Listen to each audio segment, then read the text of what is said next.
नमस्कार. आज आम्ही आलो आहोत जिजामाता उद्यान म्हणजे राणीची बाग भायखळा येथे. माझ्या छोट्या काव्याला खूप दिवसापासून राणीची बाग पाहायची होती. मग आम्ही पण ठरवलं आज आपण राणीच्या बागेत छोटीशी पिकनिक करूया. नंतर आम्ही ट्रेनमधनं थेट भायखळा गाठला. राणीच्या बागेत आल्यावर आम्हाला पण थोड्या जुन्या आठवणी आठवल्या. आम्ही पण लहान असताना आमच्या आईबाबांबरोबर किंवा शाळेच्या पिकनिकमधून राणीच्या बागेत यायचो. आता खरोखरच राणीच्या बागेत खूपच अशा छान सुधारणा झालेल्या आहेत.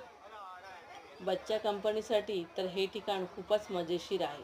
वेगवेगळे प्राणी, पेंग्विन, बटरफ्लाय गार्डन, त्याच्याशिवाय खेळण्यासाठी पार्क आणि इतर भरपूर अशा सुविधा आता केलेल्या आहेत.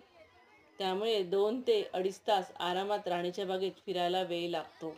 अक्षरशः माझे आणि माझ्या मिस्टरांचे पाय दुखले, पण मुलांचा आनंद ह्या सर्व गोष्टी पाहण्यासाठी द्विगुणित होत होता.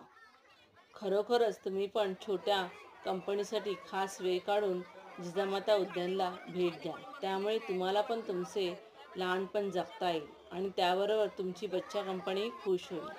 मी इकडील थोडेसे क्लिप मोबाईलमध्ये घेतले आहे, कारण हा व्हिडिओ पाहून तुम्ही पण खास राणीच्या बागेला भेट द्यावी अशी आमची इच्छा आहे. आणि हो, सध्याच्या धावपळीच्या लाईफपासून थोडे वेगळ्या ह्या प्राण्यांच्या दुनियेत जाऊन स्वतःला पण लहान करून थोडी मजा लुटा. तर अशी ही पिकनिक तुम्ही पण अरेंज करा आणि तुमच्या छोट्या मुलांबरोबर त्याचा आनंद लुटा. बाय.